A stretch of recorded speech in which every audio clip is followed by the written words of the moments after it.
എല്ലാ കൂട്ടുകാർക്കും പുതിയൊരു വീഡിയോയിലേക്ക് സ്വാഗതം. അപ്പോൾ ഇന്ന് ഞാൻ നല്ല ടേസ്റ്റി ആയിട്ടുള്ളതും അതുപോലെ വളരെ എളുപ്പത്തിൽ റെഡിയാക്കി എടുക്കാൻ പറ്റുന്നതായിട്ടുള്ള ഒരു മുട്ട വറവിട്ടതിൻ്റെ റെസിപ്പിയാണ് ചെയ്യുന്നത്.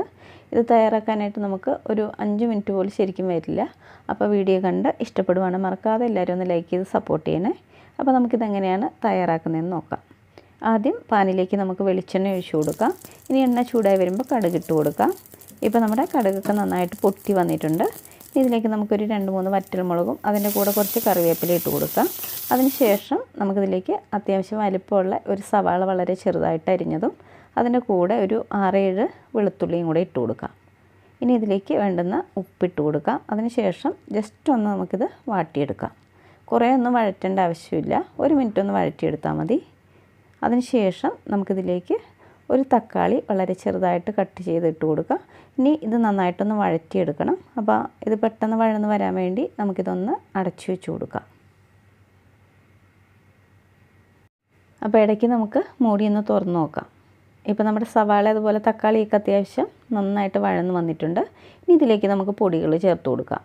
ആദ്യം 1 ടീസ്പൂൺ പെരുംജീരകത്തിന് പൊടി ഇട്ട് കൊടുക്കുന്നുണ്ട്. ഇതിൻ്റെ കൂടെ തന്നെ നമുക്കൊരു 1.5 ടേബിൾ സ്പൂൺ പിരിയമുളക് പൊടി ചേർത്ത് കൊടുക്കാം.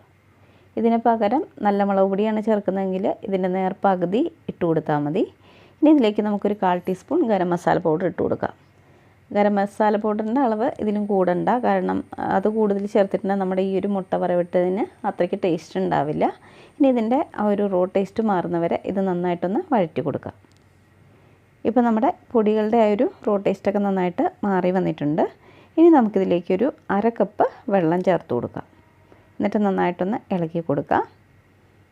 അതിനുശേഷം നമുക്കിതൊന്ന് അടച്ചു വെച്ച് കൊടുക്കാം. ഈ വെള്ളം കുറച്ചൊന്ന് വറ്റി വരണം. അപ്പോൾ അതുവരെ നമുക്ക് വെയിറ്റ് ചെയ്യാം. ഇനി നമുക്ക് മൂടിയൊന്ന് തുറന്ന് നോക്കാം. അപ്പോൾ നമ്മുടെ ഇതിലെ വെള്ളമൊക്കെ കുറച്ചൊന്ന് വറ്റി വന്നിട്ടുണ്ട്. ഈ സമയത്ത് നമുക്കിതിലേക്കൊരു 5 മുട്ട പൊട്ടിച്ചത് ഒഴിച്ചു കൊടുക്കാം. ഇത് ഒഴിച്ചു കഴിഞ്ഞാൽ ഉടനെ നമ്മൾ ഇത് ഇളക്കി കൊടുക്കണ്ട. ഒരു 2-3 മിനിറ്റ് നമുക്കിതൊന്ന് അടച്ചു വെച്ച് കൊടുക്കാം. 3 മിനിറ്റിന് ശേഷം നമുക്ക് മൂടിയൊന്ന് തുറക്കാം. അതിനുശേഷം നമുക്കിതിലേക്കൊരു 1/4 ടീസ്പൂൺ കുരുമുളക് പൊടി അതുപോലെ ഈ മുട്ടയിലേക്ക് വേണ്ടുന്ന ഉപ്പും കൂടെ ചേർത്ത് കൊടുക്കാം. എന്നിട്ട് നമുക്കിതെല്ലാം കൂടെ നന്നായിട്ടൊന്ന് മിക്സാക്കി കൊടുക്കാം. ഈ സമയത്ത് നമ്മൾ തീ ഹൈ ഫ്ലെയിമിൽ ഇട്ട് കൊടുക്കുക. ഇനി ഇതിലെ വെള്ളമൊക്കെ നന്നായിട്ടൊന്ന് വറ്റി വരണം. അപ്പോൾ അതുവരെ നന്നായിട്ടൊന്ന് ഇളക്കി കൊടുക്കാം. ഇപ്പോൾ ഇതിലെ വെള്ളമൊക്കെ കുറേ ഒന്ന് വറ്റി വന്നിട്ടുണ്ട്. ഇനി നമുക്കിതിലേക്ക് കുറച്ച് മല്ലിയില ഇട്ട് കൊടുക്കാം. അപ്പോൾ മല്ലിയില താല്പര്യം ഇല്ലെങ്കിൽ അതിന് പകരം കുറച്ച് കറിവേപ്പില ഇട്ട് കൊടുത്താൽ മതി. എന്നിട്ട് ഇത് നന്നായിട്ടൊന്ന് ഇളക്കി കൊടുക്കാം. ഇനി ഏറ്റവും അവസാനമായിട്ട് നമുക്കിതിലേക്ക് വീണ്ടും ഒരു 1/4 ടീസ്പൂൺ കുരുമുളക് പൊടിയും കൂടെ ചേർത്ത് കൊടുക്കാം.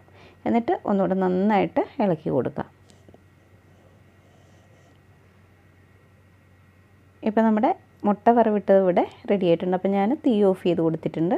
ഇനി നമുക്ക് ഇതൊരു പാത്രത്തിലേക്ക് ഇട്ട് കൊടുക്കാം.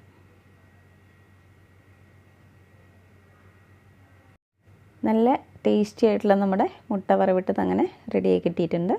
അപ്പോൾ എല്ലാവരും തീർച്ചയായിട്ടും ഒന്ന് ട്രൈ ചെയ്ത് നോക്കുക. ഈ ഒരു കറി നമുക്ക് ചോറിൻ്റെ കൂടെ മാത്രമല്ല ചപ്പാത്തിയുടെ കൂടെയും അതുപോലെ ദോശയുടെ കൂടെ ഒക്കെ കഴിക്കാൻ പറ്റിയ നല്ലൊരു കറിയാണ്. അപ്പോൾ വീഡിയോ ഇഷ്ടപ്പെട്ടാൽ മറക്കാതെ എല്ലാവരും ഒന്ന് ലൈക്ക് ചെയ്യുക. അതുപോലെ തന്നെ ആദ്യമായിട്ട് എൻ്റെ ചാനൽ കാണുന്ന കൂട്ടുകാരുണ്ട്, ഒന്ന് സബ്സ്ക്രൈബ് ചെയ്ത് സപ്പോർട്ട് ചെയ്യണേ. അപ്പോൾ അടുത്ത നല്ലൊരു വീഡിയോയുമായി കാണുന്നവരെ ബൈ.